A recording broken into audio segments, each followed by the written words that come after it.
Hey there, Lorcana Justice here, and I just want to talk about some Sapphire Steel deck building options that have been interesting me lately, and some of the ways that you might try putting them into decks you create. First up is different win conditions that we can play towards in Sapphire Steel. So everyone should be familiar with Aerial and Lucky Dime. This is sort of our classic standard blue-steel control variant of the deck, but particularly with the release of Set 6, we have a couple of new cards which open up different ways we can consider playing the game. Alice, Baymax, and Gantu give us much quicker ways which we can threaten to quest out to 20, along with the older card McDuck Manor, which is particularly well positioned in today's meta, where people are not playing locations and thus not respecting ways to remove them, and allowing us to split our threats across different ways of answering. I think these represent two different ways in which we can approach deck building blue-steel right now. The first of which is simply the same as we always have done, which is just as good as it always has been, and the second is sort of a new direction we can take the deck, where we're focusing to play much lower towards the ground and threatening a much faster closeout, playing a combination of incredibly efficient and threatening low-to-the-ground units, and then fairly cheap mid-range options to quest out like Gantu. The second area of focus is our generic removal options. Fire the Cannons, Along Came Zeus, and Grab Your Swords have sort of been classic staples in blue-steel depending on the meta. But Set 6 has also given us Twin Fire, which represents a really interesting middle ground between cannons and swords. We've typically favored Fire the Cannons for being cheaper than Baboom, but Twin Fire, while costing 2, gives us the option to discard that extra card to deal 2 damage to a second target. In this meta, there are a number of particularly high-tempo starts which would benefit from having this option on the draw. Things like Chernobog plus Flynn, Cinderella or Robin Hood plus Piglet, and Merfolk plus Bonsai, where as the player with the much faster late-game closeout, the option to give up that Twin Fire and additional card to remove both of those threats before they get to quest or really impact the game is actually a really good trade for us. Additionally, since Twin Fire is an action, it's not vulnerable to Ursula, and it's impacting the game a lot sooner if we happen to see it in our opening hand. So I think these are actually strong points in favor of Twin Fire over Swords. The tricky part is knowing if we can actually consider removing Swords from the deck to just play perhaps some combination of Cannons and Twin Fire, or just Twin Fire. Zeus is relevant again right now because we have a particular issue in dealing with enemy evasives, two notable ones being the Amethyst Genie and Maui Half Shark. Zeus giving us the options to deal with both of those cards for 4 is actually fairly reasonable. As an alternative to Zeus, we have Hades and Let It Go. Hades, while also being uninkable, is not a song and generates a fairly substantial body on the board when played. So this is particularly good into Sapphire matchups where we want to hit either the Half Shark in the Ruby Sapphire or Tamatoas in Ruby Sapphire or Sapphire Steel. Let It Go does the same purpose, but as a song. So if we just want to play for slightly higher tempo or develop some other threats, the Let It Go lets us do that at the same time.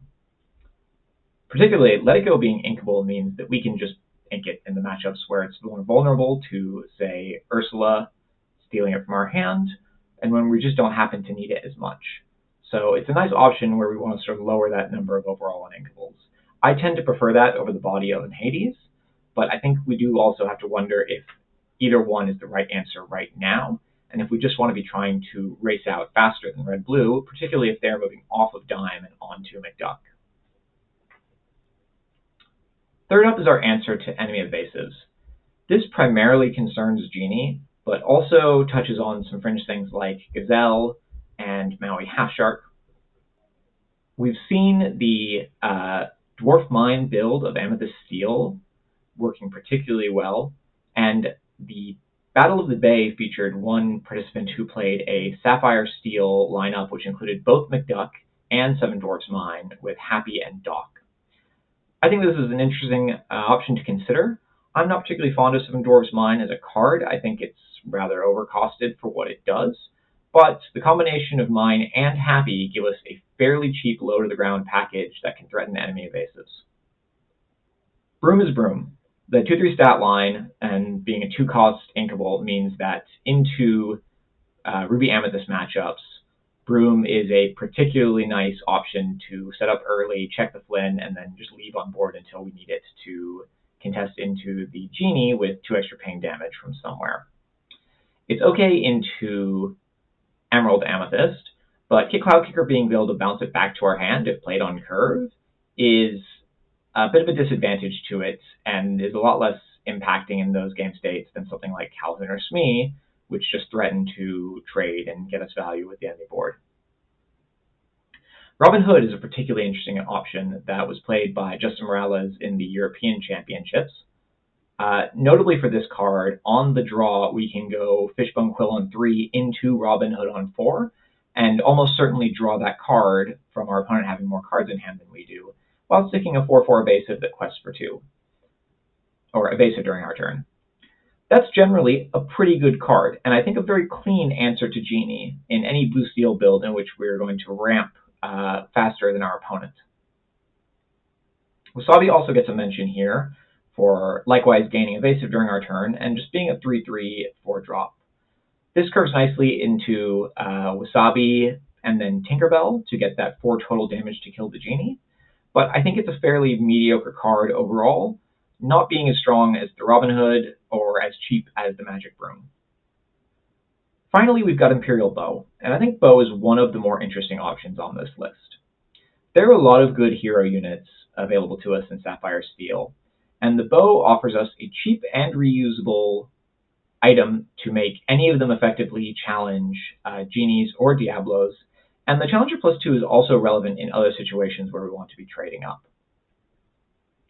The problem with Bow is it's pretty much the only one of these tools that is useless on its own, and it creates trickier hands early game where you have to consider whether you want to ink the Bow or keep the Bow, and how many copies of Bow you actually need to play to be able to find one to threaten perhaps a Genie that comes down on curve. Bow is the hardest card on this list to assess as being either good or bad. I still haven't managed to make up my mind on it, but when Bow is placed into a build which is looking to play around it and has many characters that can utilize it, it becomes incredibly powerful, allowing Sapphire Steel to sort of reliably 2-0 Amethyst Emerald opponents with relative ease.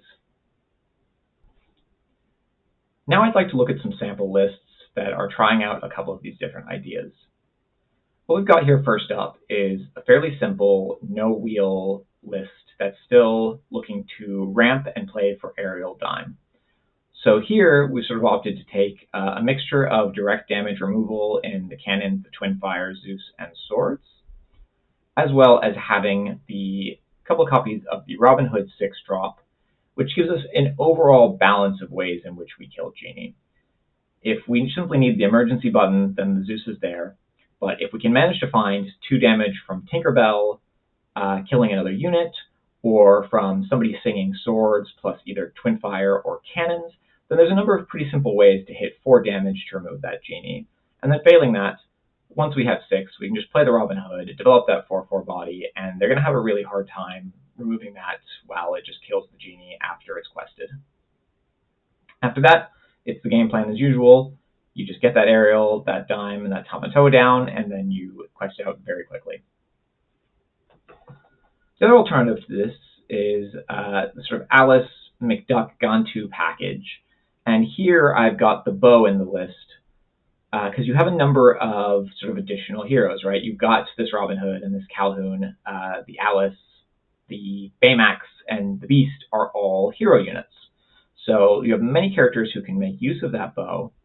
And in this build, we're sort of looking to play much more aggressively than the classic build, right? We're trying to find and make sure that we have a 1-drop or a 1-cost card, no matter what, every single time.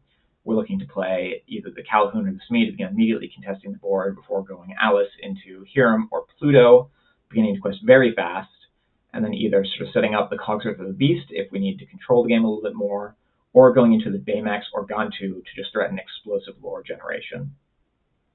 The combination of Calhoun and Shift Robin Hood getting us lore on kill here allows us to be really efficient in answering enemy threats while progressing our own lore count. And then as you get into the mid game, you want to set up that McDuck Manor so your opponent either has to split their attention in answering your board, or if we're going to get hit by, say, B Prep, both Pete and McDuck Manor offer us options to either prevent the B Prep from coming down, or to set up a threat that's going to continue gaining us lore even if we lose all of the units on board.